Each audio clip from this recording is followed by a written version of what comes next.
Assalamualaikum warahmatullahi wabarakatuh. Yang terhormat Ibu dosen Dr. Ngurah Ayu Nyoman MPD. Yang terhormat Bapak Ibu peserta kuliah Kepemimpinan dan Perilaku Organisasi Pendidikan.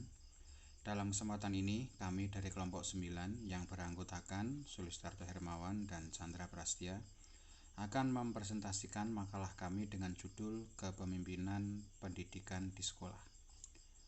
Mencerdaskan kehidupan bangsa merupakan tujuan ideal untuk direalisasikan melalui sistem pendidikan nasional. Dalam sistem sekolah, terjadi proses interaksi antara kepala sekolah, guru, pegawai, pengawas, komite sekolah, serta peserta didik. Semua proses interaksi berlangsung karena dipengaruhi fungsi pengorganisasian, pembagian tugas, komunikasi, motivasi, kewenangan, dan keteladanan. Untuk mencapai tujuan pendidikan sesuai dengan peran sosial sekolah, maka peran kepemimpinan pendidikan harus berjalan optimal. Secara operasional, kepemimpinan pendidikan harus berlangsung efektif bagi kemajuan organisasi sekolah. Pada era merdeka belajar ini, keberhasilan dan kegagalan suatu organisasi sekolah sebagian besar ditentukan oleh mutu kepemimpinan yang dimiliki oleh orang-orang yang diserai tanggung jawab sebagai pemimpin dalam suatu organisasi sekolah. Untuk itu, kepemimpinan pendidikan perlu diberdayakan dengan cara meningkatkan kemampuannya secara fungsional, sehingga mampu berperan sesuai dengan tugas, wewenang, dan tujuannya. Pengertian kepemimpinan. Secara sederhana, kepemimpinan merupakan kemampuan yang dimiliki seseorang untuk mempengaruhi orang lain. Hal ini berarti kepemimpinan merupakan suatu kemampuan seseorang untuk mempengaruhi orang lain agar mengikuti keinginan seorang pemimpin. Menurut Overton, kepemimpinan adalah kemampuan untuk memperoleh tindakan pekerjaan dengan penuh kepercayaan dan kerjasama. Harsi dan Blanchard berpendapat bahwa kepemimpinan adalah proses mempengaruhi aktivitas seseorang atau kelompok untuk mencapai tujuan dalam situasi tertentu. Berdasarkan pendapat-pendapat di atas, dapat disimpulkan bahwa kepemimpinan adalah proses mempengaruhi individu atau kelompok untuk melakukan sesuatu dengan sukarela sehingga tercapai tujuan yang diinginkan. Dengan kata lain, dalam proses kepemimpinan itu ditemukan ada fungsi pemimpin yang memberi pengaruh, ada pengikut atau anggota yang menerima pengaruh, ada aktivitas, dan ada suatu situasi di mana kepemimpinan tersebut berlangsung. Unsur-unsur kepemimpinan.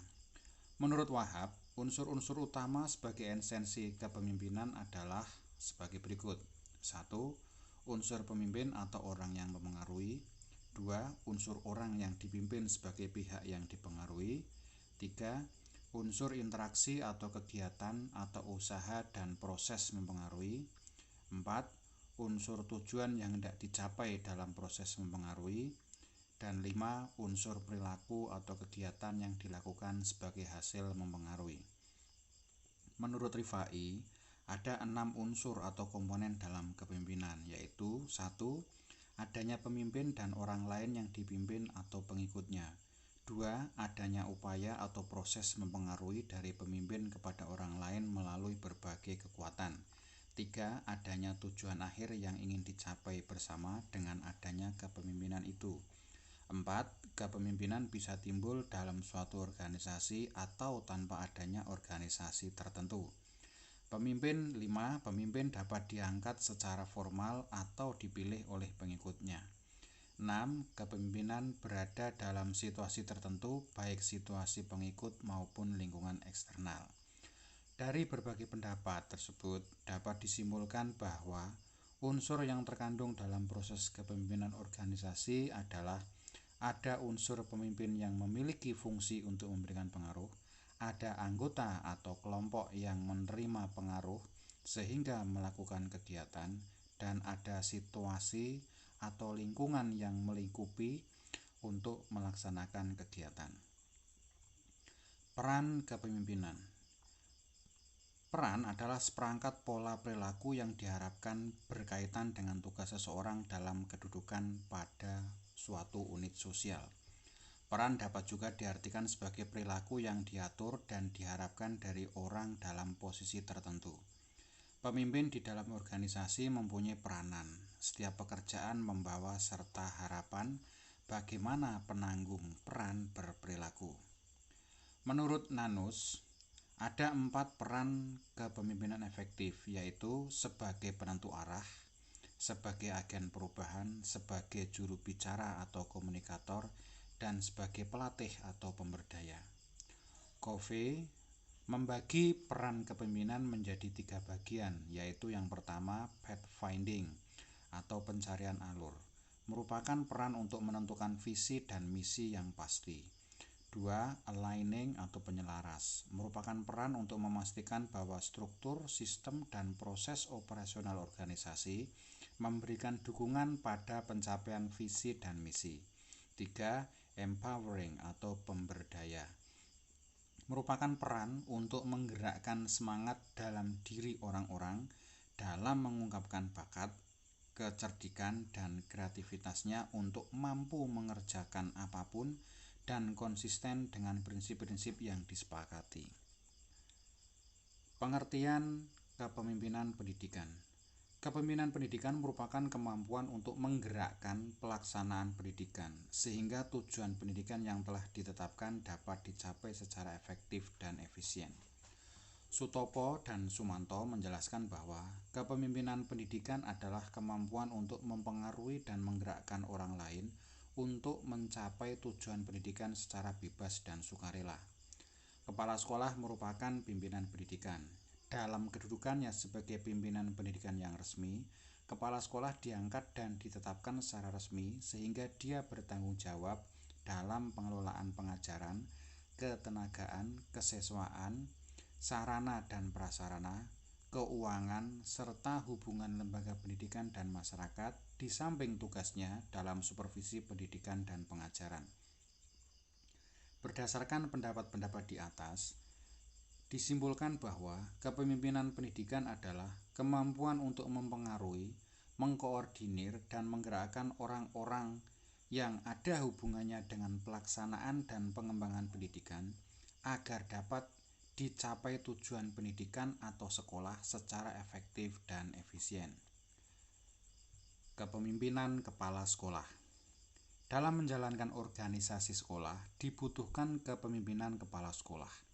Kepemimpinan kepala sekolah dapat diartikan sebagai proses membina hubungan timbal balik antara pemimpin dengan yang dipimpin, dengan mengandalkan kemampuan komunikasi interpersonal, sehingga terjalin saling pengertian dan kerjasama antar personil sesuai tanggung jawab dan tugas yang ditetapkan di sekolah. Kepemimpinan sekolah adalah cara atau usaha kepala sekolah dalam mempengaruhi, mendorong, membimbing, mengarahkan, dan menggerakkan guru, staf, siswa, orang tua siswa, dan pihak lain yang terkait untuk bekerja atau berperan serta guna mencapai tujuan yang telah ditetapkan. Kepala sekolah sebagai pimpinan lembaga pendidikan memiliki tugas melaksanakan dan mengawasi aktivitas sekolah dengan menyusun tujuan, memelihara disiplin, dan mengevaluasi pembelajaran yang dicapai. Pada saat ini kepala sekolah didorong untuk menjadi pemimpin yang memudahkan personel sekolah dengan membangun kerjasama, menciptakan jaringan kerja, dan mengatur semua komponen sekolah dengan komunikasi yang baik. Efektivitas kepemimpinan kepala sekolah merupakan perilaku manajerial di sebuah sekolah. Karena itu, peranan kepala sekolah sebagai pemimpin adalah proses kepemimpinan pendidikan yang tidak terlepas dari upaya menjalankan manajemen sekolah secara efektif. Hal itu dipengaruhi oleh pendekatan pengambilan keputusan pendidikan secara efektif. Kepala sekolah sebagai pimpinan lembaga pendidikan bertanggung jawab untuk memotivasi para guru, pegawai, dan peserta didik melakukan tindakan sesuai visi, misi, dan tujuan sekolah. Kepemimpinan kepala sekolah juga harus bermuara pada efektivitas kepemimpinan dalam pelaksanaan tugasnya. Menurut Dirawat, setiap kepala sekolah disyaratkan memiliki beberapa kemampuan yang antara lain adalah sebagai berikut. 1. kemampuan mengorganisir dan membantu staf dalam merumuskan perbaikan pengajaran di sekolah. 2. Kemampuan untuk membangkitkan dan memupuk kepercayaan pada diri sendiri dan guru-guru serta anggota staf sekolah lainnya. 3. Kemampuan untuk membina dan memupuk kerjasama dalam memajukan serta melaksanakan program-program supervisi. 4. Kemampuan untuk mendorong dan membimbing guru-guru serta segenap staf sekolah lainnya agar mereka dengan penuh kerelaan dan tanggung jawab berpartisipasi aktif pada setiap usaha-usaha sekolah untuk mencapai tujuan sekolah sebaik-baiknya. Sejalan dengan pendapat tersebut, Wahab berpendapat bahwa ada beberapa keterampilan yang perlu dimiliki oleh seorang pimpinan pendidikan.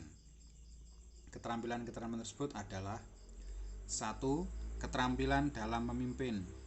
2. Keterampilan dalam hubungan insani. 3. Keterampilan dalam proses kelompok. 4. Keterampilan dalam administrasi personil. 5. Keterampilan dalam menilai. Kepemimpinan kepala sekolah dalam konteks manajemen berbasis sekolah membutuhkan kepala sekolah yang memenuhi karakteristik sebagai berikut. 1. Memiliki kemauan yang kuat untuk melakukan perubahan. 2. Menyadari bahwa perubahan adalah merupakan keharusan. 3. Berpandangan bahwa sekolah adalah lembaga publik yang memiliki akuntabilitas dan transparansi. 4. Memahami arah kebijakan pendidikan secara nasional. 5. Memiliki keterampilan untuk mengatasi permasalahan proses pembelajaran. 6. Dapat melakukan interaksi yang positif dengan dunia usaha dalam upaya mencari dana untuk kepentingan sekolah dan lain sebagainya. 7. Memiliki visi yang konkret tentang implikasi pendidikan bagi masyarakat. 8. Menyadari bahwa masyarakat adalah mitra dan memberikan akses ke sekolah dan lainnya. Karakteristik yang harus dimiliki kepala sekolah tersebut merupakan suatu hal yang tidak dapat diabaikan dalam rangka memudahkan manajemen sekolah untuk mencapai tujuan pendidikan atau tujuan sekolah secara efektif dan efisien. Dari berbagai pendapat di atas dapat disimpulkan bahwa indikator kepemimpinan kepala sekolah yang efektif antara lain adalah memiliki visi yang jelas dan mampu mendorong semua warga sekolah untuk mewujudkannya, memiliki harapan tinggi terhadap prestasi, memprogramkan dan memberikan umpan balik yang positif dan konstruktif untuk memperbaiki pembelajaran, dan mendorong pemanfaatan waktu secara efisien, mendayagunakan berbagai sumber belajar, memantau kemajuan peserta didik baik secara individual maupun kelompok, dan melakukan evaluasi dan perbaikan secara berkesinambungan.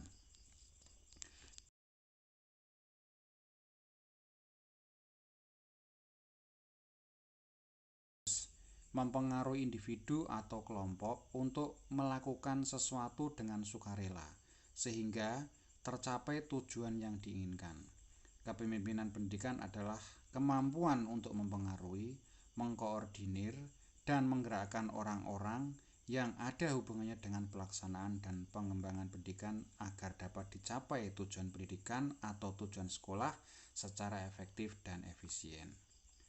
Demikianlah presentasi dari kelompok kami. Kami mohon maaf atas segala kekurangan. Kami ucapkan terima kasih atas perhatian Bapak Ibu semuanya. Selanjutnya kami harapkan tanggapan-tanggapan dari Bapak Ibu sekalian. Wassalamualaikum warahmatullahi wabarakatuh.